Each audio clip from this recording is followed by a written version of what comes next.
Larissa with Alaska Herbal Solutions, and today I am really excited because I'm going to take you on a hike up Exit Glacier.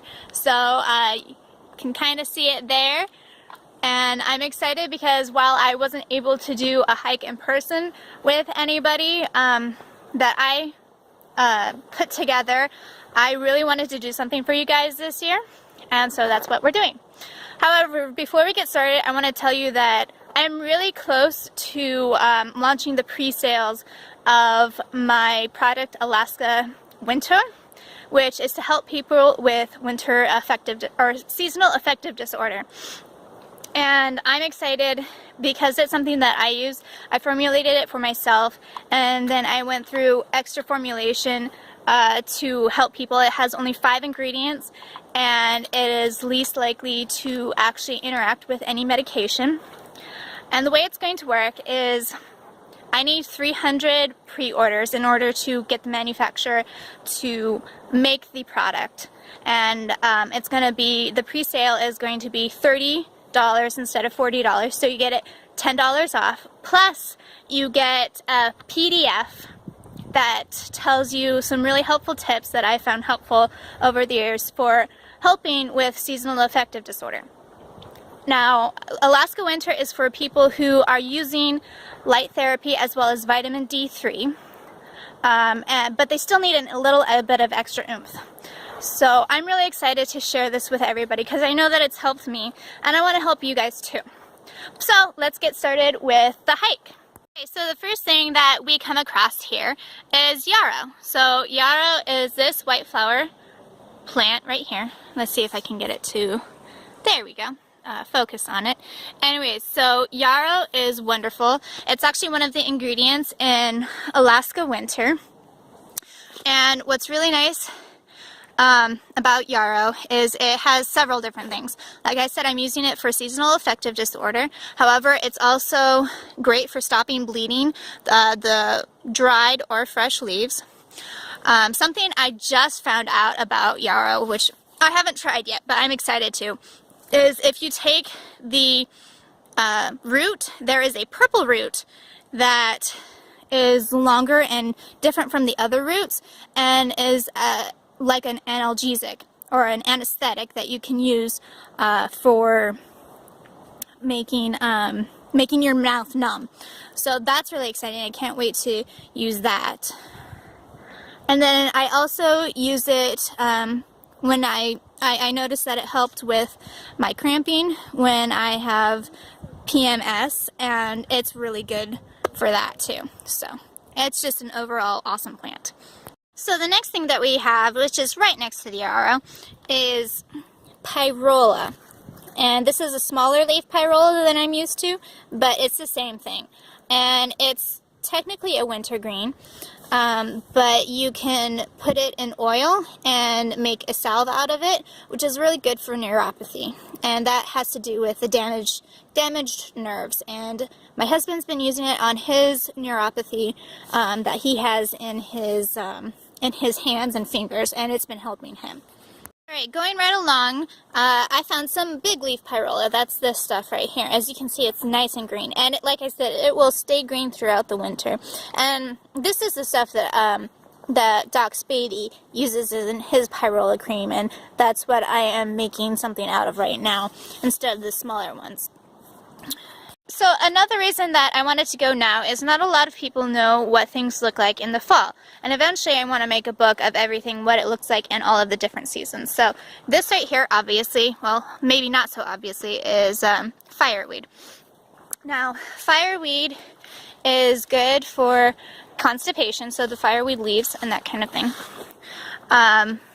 There are some other uses, but I don't know at the moment, so I apologize if I don't remember everything right off the top of my head, because I don't have all my books right here, and I'm just really excited to show all of this to you guys.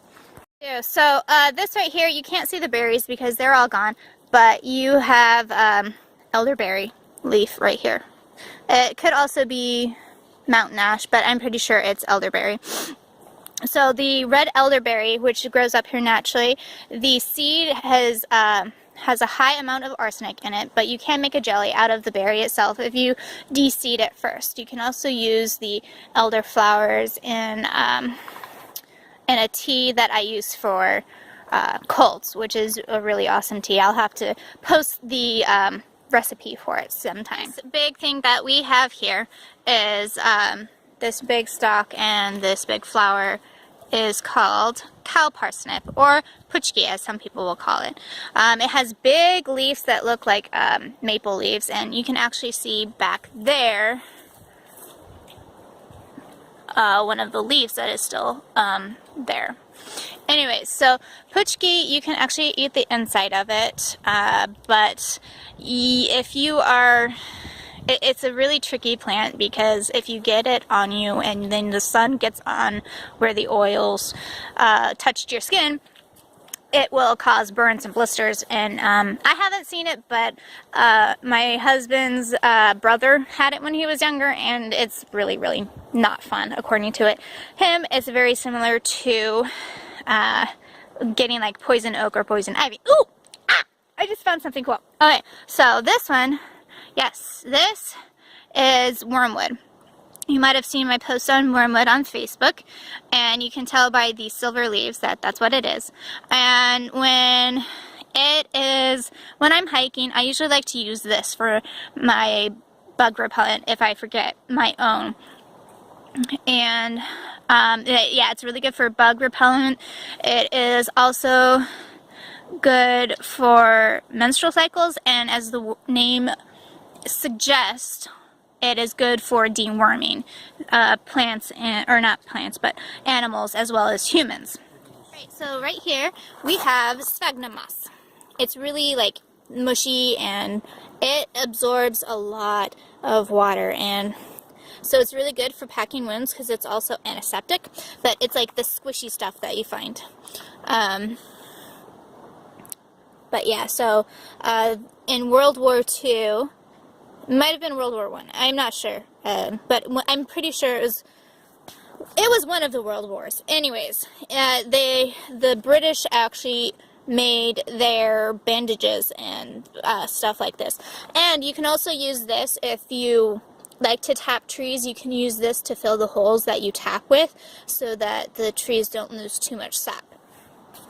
Okay, so the ferns, I'm not actually sure if this is a fiddlehead fern. I think it is, but once it freezes, the fern will go back into a fiddlehead, and you can eat it again. You can't eat it in its current form.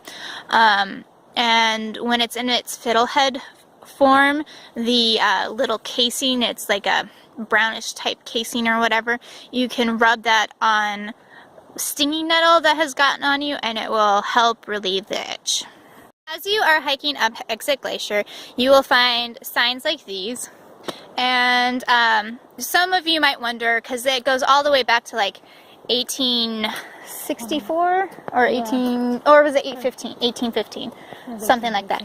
Really early in the 1800s. And you might wonder, well, how do they know that's where the Exit Glacier was at that time? Because they weren't keeping track of it at that time. And the way that they are finding that date is based on the different flora and fauna. Now, obviously, at 1951, where that one was, they know because they were keeping track of it at that time. But for earlier dates, like in the 1800s, they are using that. Look at all that pyrola. This is a great place for pyrola. Anyways, so that's how they find it, is the different flora and fauna that are in that area. Ooh, I just found, this is cool. So, alright, this little stuff right here, oh, there we go. Let's see if we can get it to, sorry, it's not really focusing very well, but these are pixie cups. There we go. And this one, I don't remember the exact name of it, but this one is a purple dye. It's good for dyeing a certain color. I don't remember right off the top of my head, but it also has antiseptic properties. There's a certain component that I have. I believe I put a post on Facebook on it, so you'd have to look at the Facebook post to find out exactly which one it is. So this is a really good one to know. Yes, I'm going back to the pyrola. Yes, lots of pyrola, but I wanted to show you why I knew that this was a small leaf pyrola, and it's because of these flowers right here. This flower is indicative of the pyrola family, and so you can see that this is a smaller leaf than the bigger ones that I've been showing you, like this one. So this is the bigger ones, and most of the flowers are gone. Except this one actually has some flowers left, so that's really cool. But you can tell pyrola based on this flower, and I really do think that this one is going to be better, just because you don't have to take as much to get the same amount of effect as the smaller leaf pyrola. Okay, so this leaf kind of looks like it might be cow parsnip, but I want to point out to you these. The cow parsnip does not, oh, let's see if I can get that to focus on it. Anyways, it has spines on it. You can see the spines on the main branch as well as smaller branches, if it would focus. Anyways, so Devil's Club is Alaska ginseng, and a lot of people will say that you have to use the root. I haven't tried it, but I've had several people tell me from their own experience that they can use the branches. They just cut off the spiny parts, and they don't get the, you obviously want to harvest it with gloves, because otherwise you're going to get nasty blisters. But anyways, they use in like salves and that kind of thing, they use the branches, and it smells the same and has the same effect. The only time that Doc Spady uses the root, because obviously if you take the root you kill the plant, which is, you know, it's nice to be able to reharvest something. So the only time he uses the root is when he makes like a tea out of it. So all around us, right in front of us, we have Sitka alders, and let's see if I can get it to. Sorry, I'm having trouble with this. I'm just using my camera phone.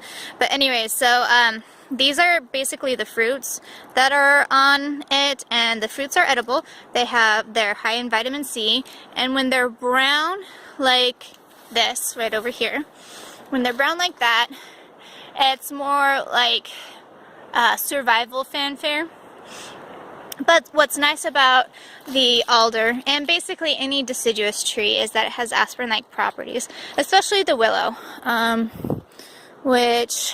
so this is a type of willow, and it has aspirin-like properties. Some of you may have heard that Salix alba, or black, that's actually white, I believe that's white willow, but anyways, there are lots of different varieties, and they intermix and they interbreed, and it's almost impossible to tell what type of willow is what, but they all have aspirin-like properties. Now, I did say all deciduous trees. What I meant to say was that all deciduous trees in Alaska pretty much have a aspirin-like quality, and you can use the leaves when they're nice and green and not falling apart like this, and then you can also take the bark off and do it. But if you're going to take the bark off to make it, make your tea or whatever, you're going to want to take it off a branch instead of the main part of the tree. That way you keep the tree alive. Now, the other thing with basically all of the deciduous trees that are in Alaska is you can eat the inner bark if you are in a survival situation. So you would basically take the branch off and cut the outer bark and get the nice pulpy inner bark, and that would help keep you alive. So last time I was here in June was with my mom, and you have seen a lot of pictures from that hike, but this time this is flowing. So I just thought that was cool, because I've actually never seen this flowing. It's so awesome! So I showed you earlier alder and willow, but now I'm going to show you another A. So this is aspen, which can sometimes look like birch, but the way that you tell is, usually towards the bottom, especially if it's an older aspen, it has like this rough barky stuff. But you will also see eyes. You'll see a lot of eyes. And the bark doesn't come off as easy as birch does. And you'll see this one doesn't have a lot of the rough bark because it's not as old, but you'll see that it has a bunch of the eyes. Okay, so this may look like a spruce of some sort, but it's not quite.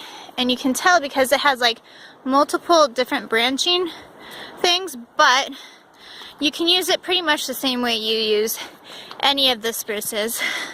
You can use the antiseptic properties, and you can chew the resins and that kind of thing. So it's really cool. I don't remember the name of it though, but when I get back I will get the name of it and I'll put it in the annotations. Okay, so this here is cottonwood, also known as poplar, and you can tell by the shape of the leaves and how big the leaves get. I mean, these leaves can get like incredibly huge. Now, ooh, that's sticky. Anyway, so poplar buds are amazing, and they have an amazing anti-inflammatory property. And I love to put them in a bruise balm. You can use them by themselves, but I really want to make one that has arnica and a couple of other things in it, because arnica is also really, really great for bruises, which I haven't been able to find any because while it grows up here, it has evaded me so far. Anyways, so cottonwood, bud oil, and balms. Basically, that's what the balm of Gilead is. It's just cottonwood bud oil that has been turned into a salve, and it's really, really, really awesome for inflammation. Yeah, we're getting closer.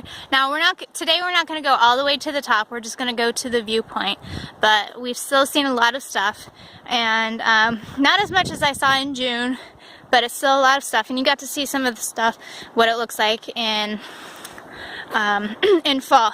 Now the really nice thing about Exit Glacier is that a lot of things that will usually in the lower lands pop up at different times, you'll find kind of happening and popping up all at once here. So it was really awesome. I got to see a lot of stuff when I was here in June and got to take a lot of pictures for you guys. So I would love someday to have a hike with all of you who are watching this now in like June or July, to see all of the awesome stuff that grows here. Oh man, look at that. There is a very nice specimen of cottonwood. Look at how big those leaves are. I just love the big leaves.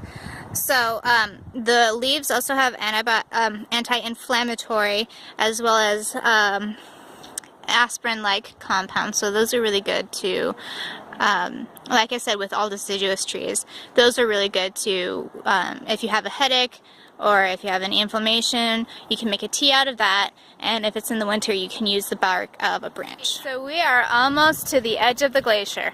That is where we are ending, and then we will head back. Man, it's breathtaking. I love coming here. This is definitely one of my favorite hikes ever. And there you can see, like, right around the glacier, it's mostly trees, which is mostly alder and some willows with a couple of poplars here and there. But it's a lot of shale, so if you come up here, make sure that you bring your good hiking boots and that you're careful, because when it's wet, because thank goodness it's not raining at the moment, but when it's wet, it gets really, really slippery. Oh, cool.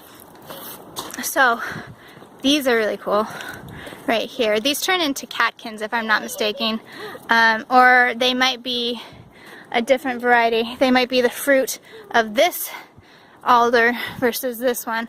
I'll have to check that out. But that looked really cool to me, so I wanted to show it to you guys too. But anyway, so yeah, you just got to be careful and be aware of bears, because obviously Alaska is bear country, so carry your bear spray or your bear gun. Ooh, we've got a cool little pool right here. That's awesome. Coming up to the glacier a little bit more. Man, And when you get up to it, you guys watching the video can't feel it, but it's definitely starting to get colder. So here we are at the glacier itself. Sorry, my video cut off before I got here, or as I was getting here. But anyways, it's a little bit further than I was here 2 years ago in 2015. And the spot that I'm at right now, as you can see over there, is from 2005. And then it's just a really gorgeous area, and I'm going to show you a panoramic of the area because living in Alaska, we are just amazingly blessed at the abundance that we have around us, and just everything. It's just gorgeous.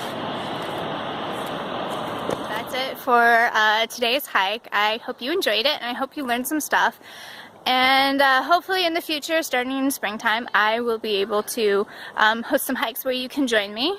And I will still continue to take videos. If you like this, I will continue to take videos for those who can't actually join me on the hikes.